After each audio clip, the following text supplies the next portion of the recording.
আসসালামু আলাইকুম রহমতুল্লাহি ওবরকাতুহু। সম্মানিত দর্শক, সিরিয়ার স্বৈরশাসক বাশার আল আসাদের পতন এবং তার পলায়ন এবং সেখানে খেলাফতি রাষ্ট্র প্রতিষ্ঠা হওয়ার যে সম্ভাবনা, এটির কারণে সারা দুনিয়ার অনেক মানচিত্র পাল্টে যাবে। অনেকগুলো যুদ্ধের ক্ষেত্র, সেটি ট্র্যাডিশনাল যুদ্ধ হোক কিংবা গেরিলা যুদ্ধ হোক কিংবা ঠান্ডা যুদ্ধ হোক কিংবা মনস্তাত্ত্বিক যুদ্ধ যেটিকে বলা হয় কোল্ড ওয়ার, তো সেই যুদ্ধের সকল হিসাব পাল্টে দেবে মাশরিক থেকে একেবারে মাগরিব পর্যন্ত। এর কারণ হলো এই জায়গাকে কেন্দ্র করে যে সাগরগুলো রয়েছে, আরব সাগর রয়েছে, অ্যারাবিয়ান সি, এরপর রয়েছে লোহিত সাগর, রেড সি, তারপর রয়েছে পারস্য উপসাগর, তারপর রয়েছে ভূমধ্য সাগর। তো এই সাগরগুলো অর্থাৎ ভূমধ্য সাগর, তারপরে পারস্য উপসাগর, আরব সাগর এবং লোহিত সাগর। আবার এই সাগরকে কেন্দ্র করে বেশ কয়েকটি গুরুত্বপূর্ণ জলপথ রয়েছে, যেমন রয়েছে সুয়েজ ক্যানেল, এরপর রয়েছে সাত ইল আরব যে জলপথ সেটি, এরপরে যেটি রয়েছে বসফরাস প্রণালী তুরস্কের। এই পুরো জায়গাগুলোতেই নতুন একটা সমীকরণ দেখা দেবে এবং এই যে জলপথ, এই জলপথ এবং এই জলপথের উপর আধিপত্য এবং যে সমুদ্রগুলোর কথা বললাম, সেই সমুদ্রগুলোকে কেন্দ্র করে যে বিশ্ব বাণিজ্য, তার উপরে কিন্তু হাজার হাজার বছর ধরে পৃথিবীর যে ইতিহাস, রাজনীতি সব কিছু নির্ভর করেছে। আমেরিকা খুব বেশি দিন হলো আবিষ্কার হয়নি, কলম্বাসের জমানাতে। আমেরিকা আবিষ্কৃত হওয়ার পরে আমরা আমেরিকার নাম জানছি, কানাডার নাম জানছি, মেক্সিকোর নাম জানছি, ওখানকার সভ্যতার কথা শুনছি, ওখানকার পানামা খালের কথা বলছি, প্রশান্ত মহাসাগরের নাম আমরা জানছি, আটলান্টিক মহাসাগরের গুরুত্ব আমরা বুঝতে পারছি, এরকম আরও অনেক কিছু।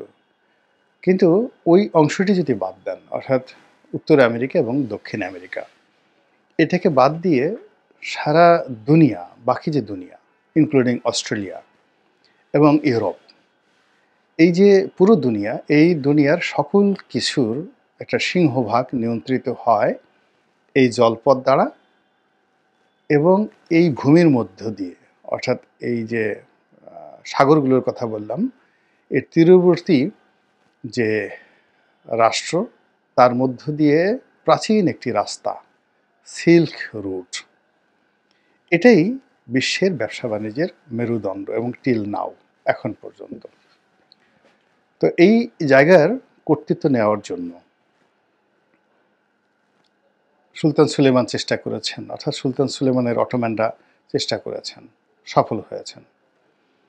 ইংল্যান্ড চেষ্টা করেছে, ফ্রান্স চেষ্টা করেছে এবং তারা সব এখন চায়না চেষ্টা করছে। আমেরিকার যে এত বড় বড় নৌবহর, রাশিয়ার যে এত বড় বড় নৌবহর, সব কিন্তু এই বেশিরভাগই এই এলাকাগুলোতে মোতায়েন, এখানের উপর আধিপত্য বিস্তার করার জন্য। এখন যেভাবে তেল নিয়ে ব্যবসা বাণিজ্য হচ্ছে, তো এর আগে আরও যে বিভিন্ন পণ্য, সেটা নিয়ে ব্যবসা বাণিজ্য হতো, অর্থাৎ পুরো উত্তর আফ্রিকা, মধ্যপ্রাচ্য এবং তার সঙ্গে ইউরোপ এবং ইউরোপের সঙ্গে এশিয়ার যে সংযোগ, এই সংযোগের স্থল এবং জলপথ এই যে এলাকাটি নিয়ন্ত্রণ করে, সেই এলাকাগুলোর মধ্যে সবচাইতে গুরুত্বপূর্ণ যে এলাকা, সেটি হলো সিরিয়া।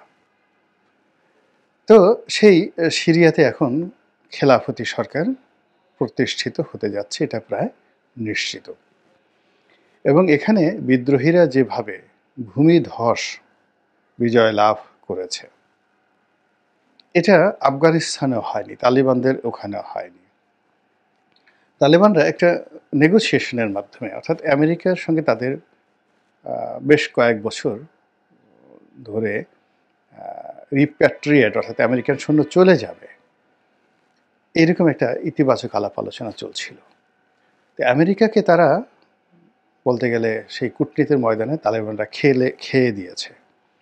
অর্থাৎ আমেরিকা কল্পনাও করতে পারেনি যে একদিকে তারা আলোচনা চালাচ্ছে আর অন্যদিকে তারা আক্রমণের জন্য প্রস্তুতি নিচ্ছিল, এবং আমেরিকাকে কোনো সুযোগ না দিয়ে রীতিমতো বোকা বানিয়ে তারা কাবুল দখল করে ফেলেছিল।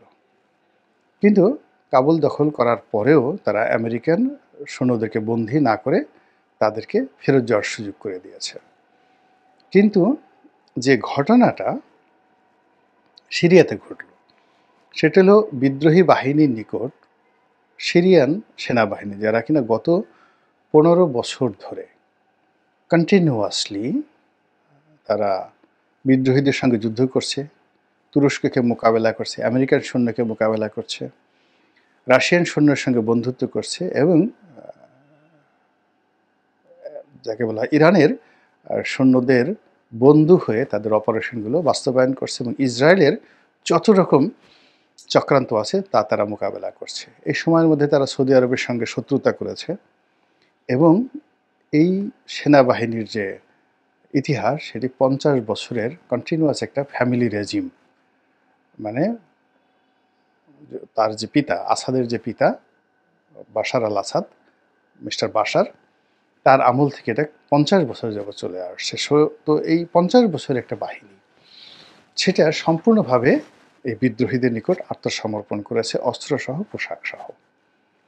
ফলে এই যে বিদ্রোহীরা, তারা একটা এরকম আর্মি তৈরি করছে, যে আর্মির সঙ্গে আলটিমেটলি সমসাময়িক গত 100 বছরে এরকম একটা বিপ্লবী আর্মি তুলনা করা যায় না। অন্য কোনো কিছু মানে আমি তো দেখি না।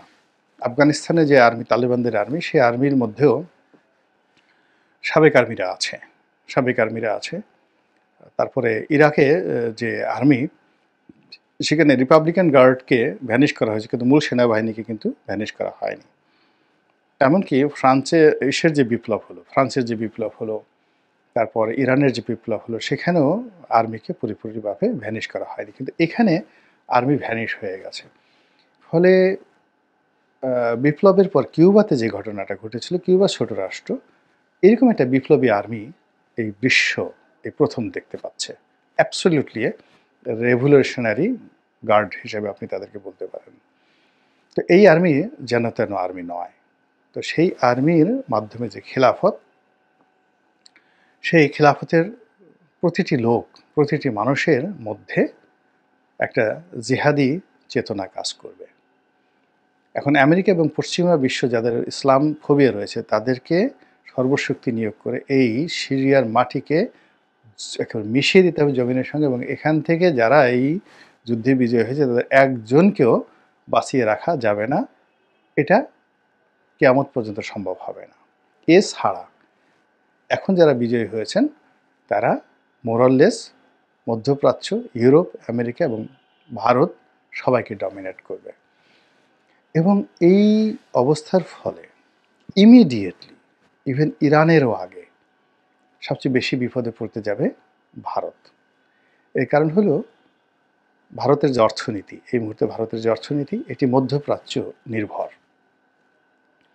তো মধ্যপ্রাচ্যের যে সকল দেশে, কাতারে, তারপরে যাকে বলা হয় সংযুক্ত আরব আমিরাতে, সৌদি আরবে, ভারতীয়রা যে প্রাধান্য দেখাচ্ছে, সেই জায়গাটাতে আলটিমেটলি তাদেরকে ছাড় দিতে হবে, এবং তাদেরকে একেবারে আনডিক্লেয়ার্ড, আনকন্ডিশনাল, মানে কোনো কিছু ডিক্লেয়ার না করে নিজেরা চুপিসারে ভালো মানুষ হয়ে যাওয়ার মতো যে অবস্থা, সেটা হলো নিজেদের দেশের মুসলিম নিধন, মুসলমানদের নিপীড়ন, কাশ্মীর সমস্যার সমাধান, এটাকে ম্যাজিক্যালি তাদেরকে রিজলভ করতে হবে। এতে কোনো রকম যদি কার্পণ্য মোদী সরকার করে, তাহলে ভারতবর্ষে যে কি হবে সেটা তারা এখনও কল্পনা করতে পারছে না। দ্বিতীয়ত হলো যে এর দ্বারা কাশ্মীরের যে স্বাধীনতা আন্দোলন, সেই আন্দোলনটা দানা বাঁধবে এবং এটা আরও শক্তিশালী হবে এবং আজাদ কাশ্মীর এবং জম্মু কাশ্মীর একত্র হওয়ার যে দীর্ঘদিনের যে লালসা, কামনা, বাসনা, আন্তর্জাতিক কূটনীতি, এটি এই সময়টিতে এসে একেবারে আগুনে ঘি ঢালার মতো অবস্থা হয়ে যাবে, যেটি মিস্টার নরেন্দ্র মোদী সামাল দিতে পারবেন না।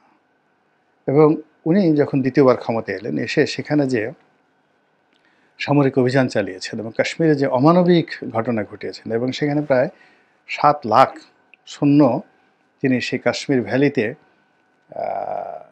নিয়োগ করে যে তাণ্ডব চালিয়েছেন এবং সারা দুনিয়াকে বিচ্ছিন্ন করে দিয়েছেন এবং স্বয়ং রাহুল গান্ধীকেও কাশ্মীরে যেতে দেওয়া হয়নি, সেই জিনিসটি এই সিরিয়ার এই ঘটনার পক্ষে ঘটনার পর সম্ভব হবে না।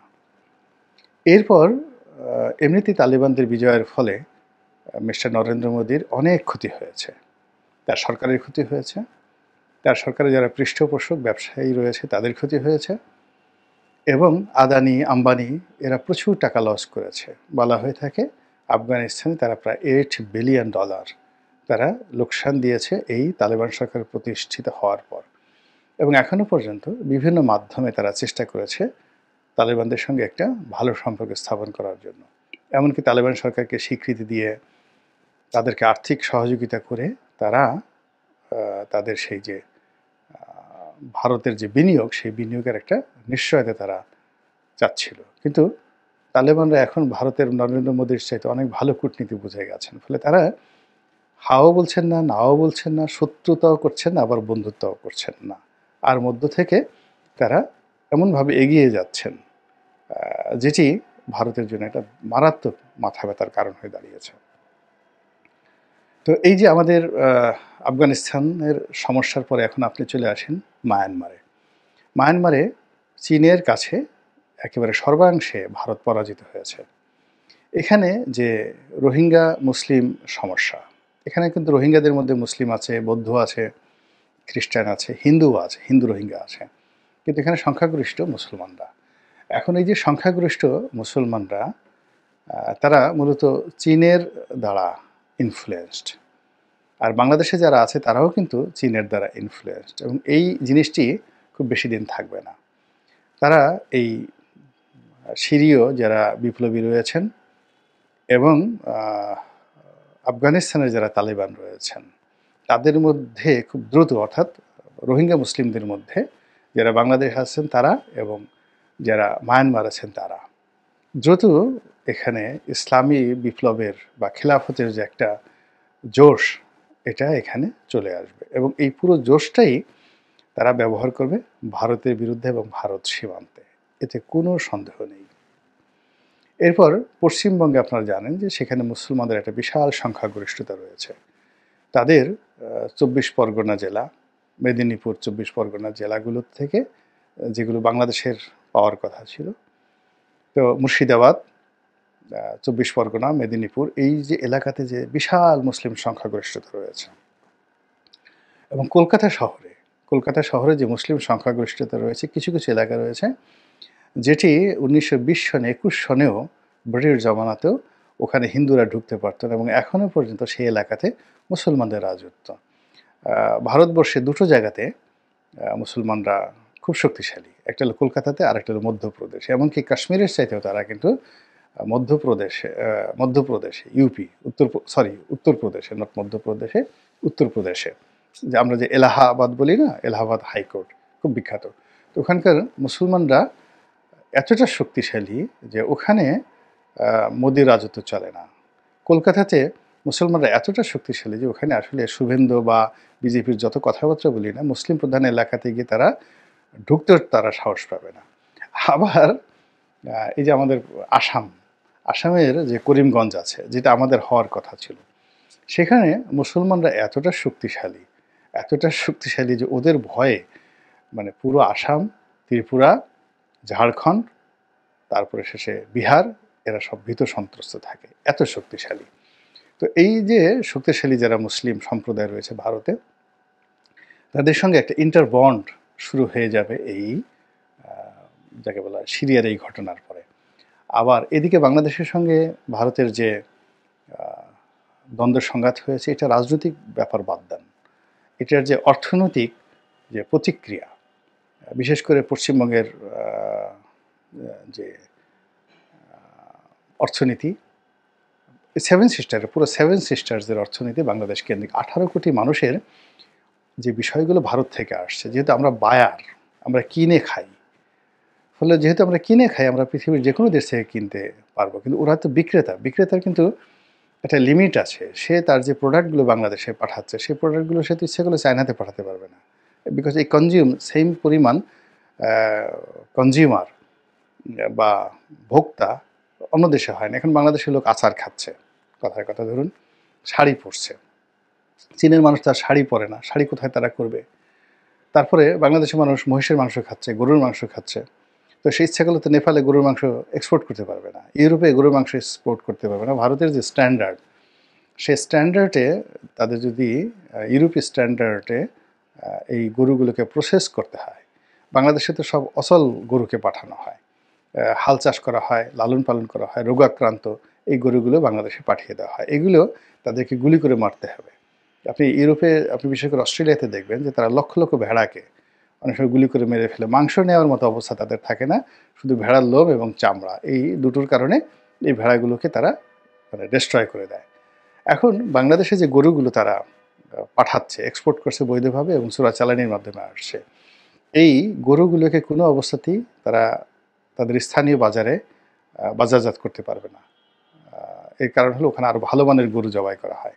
দ্বিতীয়ত, এগুলোকে তারা এক্সপোর্ট করতে পারবে না ইউরোপে, এর কারণ হলো ওখানে ইউরোপের স্ট্যান্ডার্ডে এদের বডি ফিটনেস নেই। তো এই পুরো শিল্পটা, পুরো বাজারটা তাদের জন্য বুমেরাং হয়ে যাবে এবং তারা মারাত্মক অর্থনৈতিক একটা সংকটের মধ্যে পড়বে। এরপর মধ্যপ্রাচ্যে যে নতুন মেরুকরণ হলো, এখানেও তাদের একটা অর্থনৈতিক দুরবস্থা তৈরি হয়ে যাবে এবং এই অর্থনৈতিক দুরবস্থার মধ্যে যদি আবার মুসলিম জাগরণ, মুসলিম রেনেশা, আমি এটাকে জিহাদও বলবো না, এটা খেলাফতি বলবো না, মুসলিম রেনেশা যদি শুরু হয়ে যায়, তাহলে মিস্টার নরেন্দ্র মোদী কতটা তাপের মধ্যে পড়বেন, চাপের মধ্যে পড়বেন, সেটা সহজেই অনুমান করা যায়।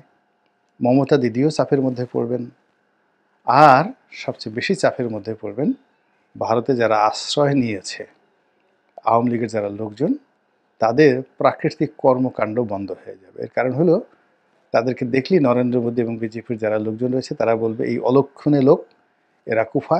হিন্দুরা কিন্তু ভীষণ রকম তকদিরে বিশ্বাস করে, তারা গ্রহ নক্ষত্রে বিশ্বাস করে, 33 কোটি দেবতায় বিশ্বাস করে। তখন তারা বলবে যে এরা শনির দশা নিয়ে এসেছে ভারতে এবং এদের কারণে আজ এখন এই ভারত বিপদে পড়েছে। এবং ফলে কি হলো, এই বাংলাদেশ থেকে যতগুলো হুমকি ধামকি যাবে, আসাম থেকে যে হুমকি ধামকি শুরু হবে, পাকিস্তান থেকে যে হুমকি ধামকি হবে, এবং পাকিস্তান আলটিমেটলি প্রস্তুতি শুরু করে দিয়েছে। গত 2-3 দিনে তারা তাদের চেহারা পাল্টে ফেলেছে এবং অনেক সামরিক মানে যে কল্পকাহিনী বা ঘটনা আমরা দেখতে পাচ্ছি পাকিস্তান এবং মানে ওদের যে ভারতের যে নর্দার্ন জোন রয়েছে, তো সেই নর্দার্ন জোনে যে সমস্ত ঘটনা দেখতে পাচ্ছি এবং পাকিস্তান যেভাবে উদ্বেলিত এবং তার সঙ্গে তালেবানরা যেভাবে চুপচাপ আছে, মনে হচ্ছে মিস্টার নরেন্দ্র মোদীর জন্য মানে শনির যে গ্রহ, সেই গ্রহটি খুব দ্রুত বেগে, উল্কার বেগে দিল্লির দিকে এগিয়ে আসছে। আল্লাহ আমাদের সবাইকে হেদায়েত দান করুন এবং হেফাজত করুন। আসসালামু আলাইকুম রহমতুল্লাহি ওয়া বারাকাতুহু।